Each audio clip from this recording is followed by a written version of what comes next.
Hello everyone, assalamu alaikum, and this is Mehdi Hassan. Welcome to my another video.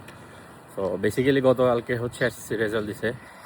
যারা ভালো করছে congratulations, আর যারা হচ্ছে এক্সপেক্টেড রেজাল্ট করে নাই সো ফার তাদের হচ্ছে অনেকের একটু ফ্রাস্ট্রেটেড, স্বাভাবিক। এখন হচ্ছে আমাদের আগে যে গভর্নমেন্ট ছিল অথবা ইন্টারিয়াম গভর্নমেন্ট আর এখন কারেন্টলি যে গভর্নমেন্ট আছে, এখানে রেজাল্টের একটা ডিফারেন্স থাকবে অবভিয়াসলি। আগে যেটা 80%, 85% হইতো, এখন সেটা একটু কমবে, কারণ নিউ রুলস অ্যান্ড রেগুলেশন সব কিছু আসছে। বাট আমার এটা থেকে একটা সাজেশন থাকবে যে আসলে হ্যাঁ, অনেকে বলবে যে আসলে রেজাল্ট ফেক না, এই না সেই না, বাট হ্যাঁ অবভিয়াসলি রেজাল্ট হচ্ছে লং টার্মের ফেক না। বাট হচ্ছে আপনার হচ্ছে এই যে রেজাল্টের থ্রুতে আপনার হচ্ছে সামনে কলেজ আসবে, এটা একটা জিনিস। আরেকটা হচ্ছে কলেজের পরে এই জিনিসটার জন্য হচ্ছে যে আপনার হয়তো বা শর্ট টার্ম একটা ইস্যু হতে পারে রেজাল্টের জন্য। কারণ হচ্ছে আপনি কলেজ হয়তো বা ভালো পাবেন না if you got A+ or golden. So তখন হচ্ছে যে আপনি একটা ভালো কলেজ পাইতেন, বাট রাইট নাও হয়তো বা আপনি ওই কলেজটা পাবেন না। বাট লং টার্মের ক্ষেত্রে অবভিয়াসলি এটা ফেক্ট করে না, কারণ বিকজ অফ ধরেন এই যে আপনি যখন কোনো জায়গায় একটা স্টেপ ধরেন, যে আমাদের লাইফটা হচ্ছে কাইন্ড অফ একটা বুক। হ্যাঁ, এখানে এভরি চ্যাপ্টার ডাজন্ট ম্যাটার। হয়তো বা আপনার এই চ্যাপ্টারটা একটু খারাপ গেছে, বাট পরের চ্যাপ্টারগুলো যেন ভালো হয় এটা মেক শিওর করবেন। আদারওয়াইজ হচ্ছে যদি আপনার সেম ডাউনফলে সবগুলো চ্যাপ্টার যায়, তাহলে হয়তো বা আপনার লাইফটা একটু আপনি যেভাবে এক্সপেক্ট করতেছেন ওভাবে হবে না। বাট অবভিয়াসলি রেজাল্ট আসলে ফ্যাক্ট না। ধরেন আপনি যখন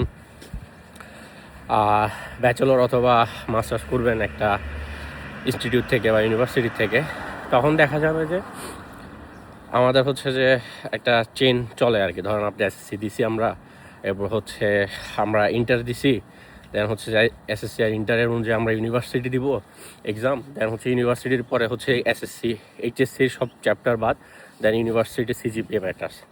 দেন এরপর মনে করেন বাকি প্রসিডিওরগুলো ওগুলো হচ্ছে সব ইউনিভার্সিটির উপর ডিপেন্ড করে।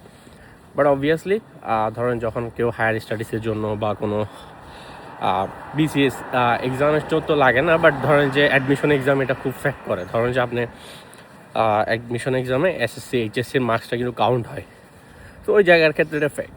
বাট রাইটটা যেহেতু একটা হয়ে গেছে গা, অনেকে ভালো করছে আলহামদুলিল্লাহ, আবার অনেকে একটু এক্সপেক্টেড হচ্ছে যে রেজাল্টটার দরকার ছিল এটা পাই নাই সামহাও। এখানে খাতা কাটা নিয়ে অনেক কোশ্চেনেবল হইতে পারে, অথবা অনেকে বলবে যে কোশ্চেন কঠিন ছিল new government. It's all about excuse. হয়তো বা আপনি খারাপ করছেন, ঠিক আছে, বাট নেক্সট থেকে যেন জিনিসগুলো আরেকটু প্রিপেয়ার হয়। কারণ আফটার অল পুরা বই যেহেতু লাইফ আমরা একটা বই ধরতে পারি, চ্যাপ্টারগুলো যেন একটা না পড়ে যদি কেউ স্যাটিসফাইড না হয়, পরেরটা যেন মানুষ পড়তে পারে। আদারওয়াইজ হচ্ছে যে আপনার লাইফটা অগোছালো হবে। সো এটাই সাজেশন থাকবে। ধরেন যে এসএসসি যেহেতু হয়ে গেছে, এখন একটা ইউনিভার্সিটি অ্যাডমিশন একটা কলেজে অ্যাডমিশন হবেন ইনশাল্লাহ। সো ওইটা একটু ভালোভাবে দেন। 2 বছর অনেক শর্ট টাইম, কারণ হচ্ছে আমরা যখন এসএসসি দিই আমরা অলমোস্ট 2-3 বছর পাই, 8 থেকে যদি আমি কাউন্ট করি। But entire life is too hard. আপনি হচ্ছে 2 বছর সায়েন্স কমার্স যেটা বলেন অনেক কম সময় পাবেন। সো ওইটা একটু ভালোভাবে মেক শিওর করবেন যেন একটু ভালোভাবে হচ্ছে স্টাডি করেন। আদারওয়াইজ হচ্ছে যে আপনার ইউনিভার্সিটির ক্ষেত্রে জিনিসটা অনেক হ্যাম্পার করবে। তো best of luck guys for the future, and দেখা হবে নেক্সট ভিডিওতে। আসসালামু আলাইকুম।